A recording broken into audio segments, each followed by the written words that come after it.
Good morning students and welcome to the new lecture of accountancy. So in our previous lecture we have just started about what is the journal entry. We have just discussed about how the journal entries are passed. So in the common business, everywhere there is a business where there is the matter of the cash or the transaction is there. You are to just note down the transaction into the book of the original entry, which is called the journal, because journal is a book where you first record the entry from the scratch. It means either if you are purchasing something or you are selling something, your electricity bill, anything, your expenses, the thing related to your expenses, your expenditure, your assets you purchase, or you sell anything you are doing with the cash has to be write down in the books of accounts. And first starting of your book of account is the maintenance of your book of account, which is called the bookkeeping. And as you do your bookkeeping with the help of your day book, that is the journal. So you have just till now you have just studied about how to pass the journal entry related to each and every transaction and the event which is related to the money, which is related to the business. But if we will talk about that, yes, journal entry everywhere where there is a business, there is a matter of money, you have to pass them, you have to do where there is, you have to do the accounting, you have to maintain your day book, which is called journal. But as the business grows, as it excels, the size of the business grows, it is very difficult to maintain only a one book.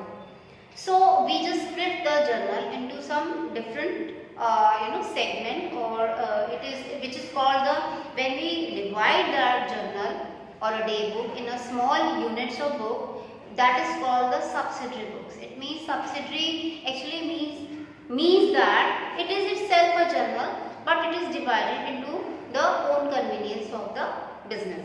So we can say that we had discussed earlier that the particular not convenient to record all the transaction in one book, which is the primary entry book, which is called journal.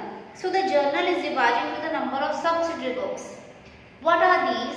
The first is the cash book, then the purchase book, sale book, purchase return, sale return, and the journal book. So basically we divide a journal or a day book into the six small segments of the book, and each segment has their own name. So it is actually also, this journal is divided according to some logic. It means we all know that if there is a business, there must be the cash transaction. Okay, it means there is an inflow of the cash and outflow of cash. So all the inflow and the outflow of cash will have to be recorded in the cash book. In the business, there must be the purchase and the sale. So all the purchases related to the credit will go to your purchase book. The same here also, all the sale which is not cash basis which is actually on the credit basis will go to the sale book. It means the cash basis purchase or sale will go definitely to the cash book. But if we are talking about the purchases and the sales which is related to not with the cash but with the your credit, it will go to the cash book or the sale book, vice versa. Now if there is a sale and if there is a purchase, you purchase the raw material and you have find by opening that carton that there are some your goods are not according to the standard, you are going to return it. Then on those return purchases, you are to also maintain your book, which are actually on the credit basis. You have to maintain the purchase return book. So that book is also to be maintained by you. The same here also, if there is a sale and the customer revert to you and that complain you that there is some goods which you have just sold it out is returning back just because of any reason, you have to also maintain the sale return book. And also last but not the least is the general profit. Whatever which is not coming in these 5 books ultimately go to the general profit books.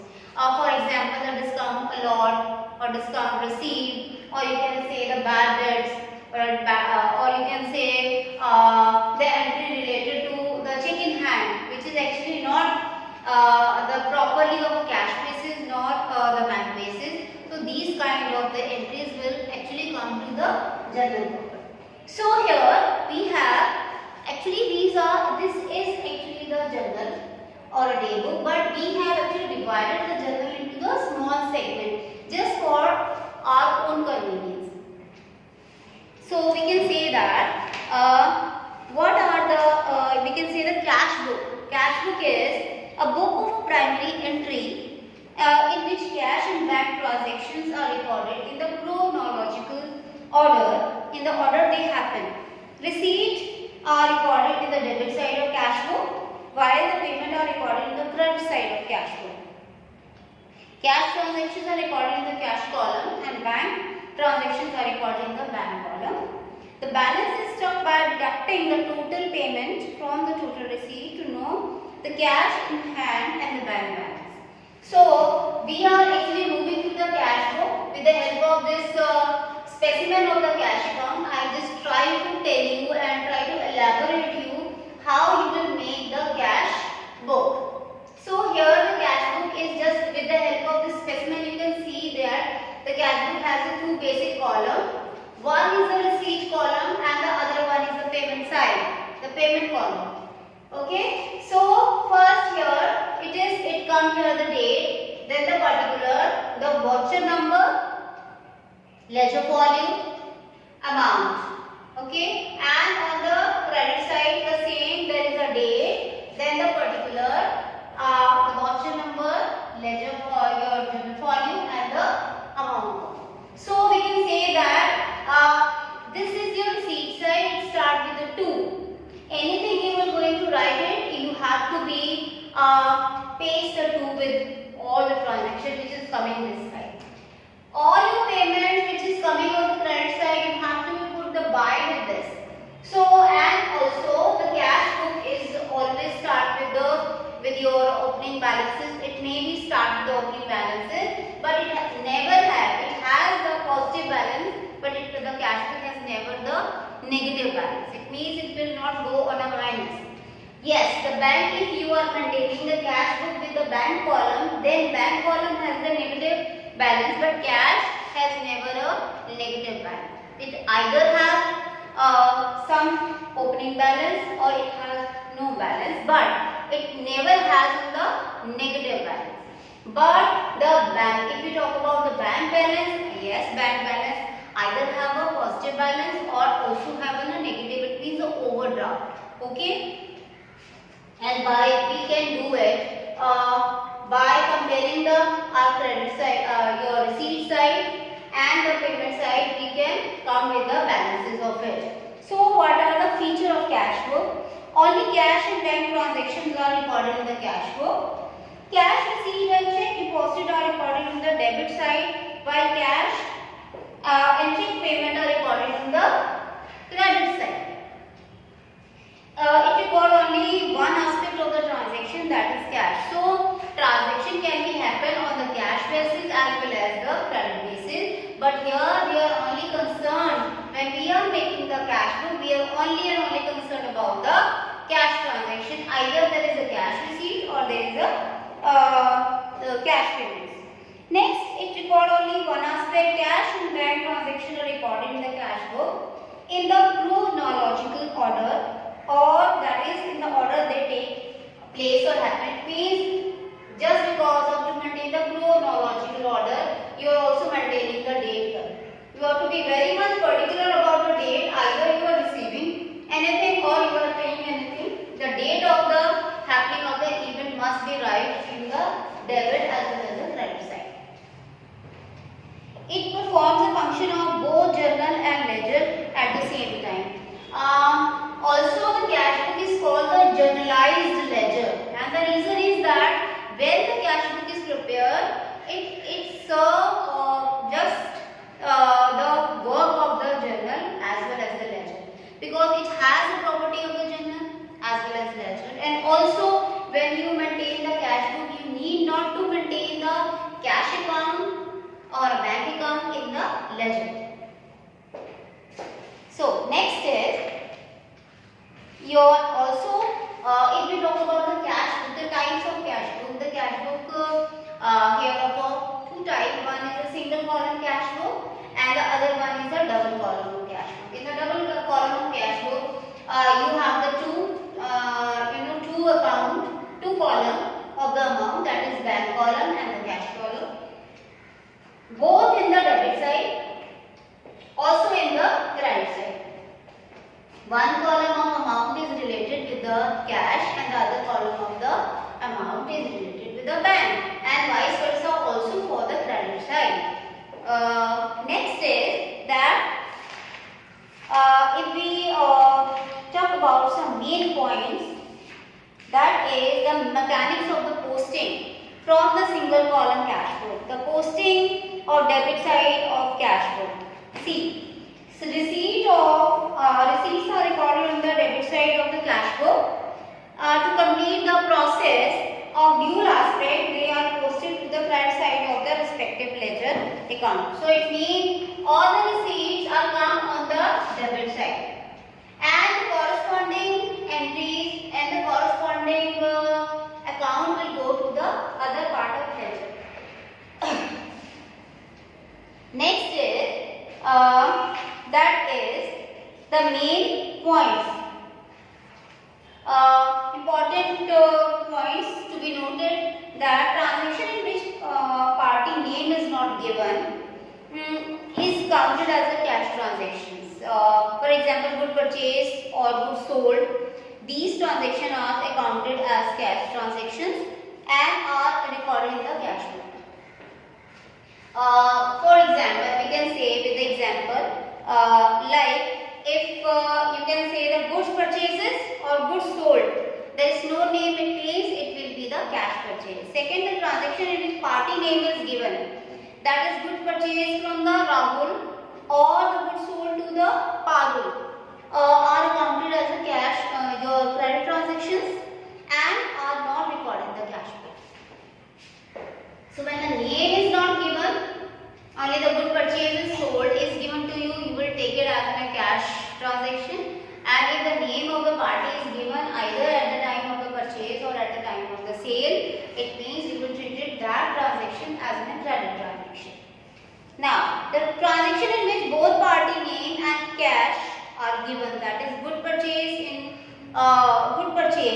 in cash from Parvez or good sold in cash to Anita, are accounted as cash transaction. It means that here it is already mentioned that for cash or in cash. It means it is already, although the name of the party is given, also it is also be clear that for the cash. So you will take it as a cash. Now come to the next, that is the contra entries. Now we talk about the contra entry. Contra entries are those entries in which at the same time the cash and bank accounts are affected. It means, just like for example, if you are withdrawing money from the bank, so it means if you are withdrawing money for the bank, it means that will be the contra transaction. At the same time, the bank is affected because the money is coming from the bank, and because of cash it is in your hand, it means the cash is also affected. So there are some examples. Contra entries are the entries which affect both the cash and the bank accounts, bank balances. One will decrease and other will increase due to such transactions. Such transactions are recorded in both sides of the cash book. Let us take an example. Now see, cash deposited into the bank, that is rupees 20,000. If in this transaction the bank account is to be debited and cash account is to be credited. So it means deposited into the bank. So if you are deposited the bank, here the bank transaction will be debited, and here you will put on the credit side the cash. So on the same time, bank and cash transaction are affected. Now cash withdrawal for bank for office use for 10,000. So say for 10,000, in this transaction the cash account is to be debited and bank account is to be credited. The debit aspect is recorded on the debit side of the dual double column cash book in the cash column, and the credit aspect is recorded the credit side of the double column of cash.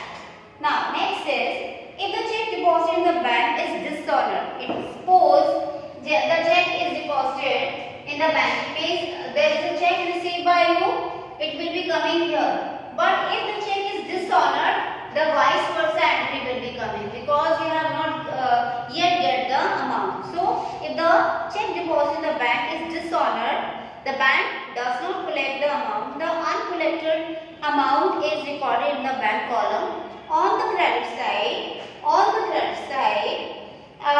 With the name of the check issued party in the particular column. And other, if the check issued by the firm is not paid on the presentation, it will be also the vice versa. It is recorded in the bank column on the debit side with the name of the party to whom the check was issued. So it means that if the check you have just issued for a particular person, it means here check issued, means there is a payment. But if the payment is not yet made, it will be go to the vice versa. Next is, the check or draft deposited by the customer directly into the bank are entered in the bank column on the debit side. If any of the customer who is directly depositing the check, it will be go on a receipt side with the bank column. You will put the entry on the bank column. Next, that is whenever the firm avail a bank service, it pays the charges to the bank called bank charges. It is written on the credit side of the cash book, because if there is a charges, bank is charging some some charges on behalf of giving the assisting facility. For that you have to debit all the credit all the charges, because this is also the kind of the payment you are paying to the bank on the name of the charges. The cash discount. Now cash discount allowed or receipt are recorded by passing a journal entry. So we can say that the discount, that is the cash discount or allowed, will be recorded in passing only the journal entry. Next is, discount may be allowed when the payment is recorded by check. If the check is dishonored, discount allowed is written back by passing an entry in the journal proper. So it means that these kind of entry will not come here, it will be go to the journal proper. Also the check in hand entries, I have already discussed about it, that if there is a entry which is related to the check in hand. Check in hand means if the check is received by you, but its payment will due on the money or to be received on the next date, that will be, and you have not yet deposited that check into the bank, that is, its status is check in hand. That check in hand is not be there in the cash book, but it will be recorded to the journal proper. So this is all about how to prepare the cash book. We will do it in the next lecture about how to pass the entries. Till now it is enough for today, and I am blessing you all.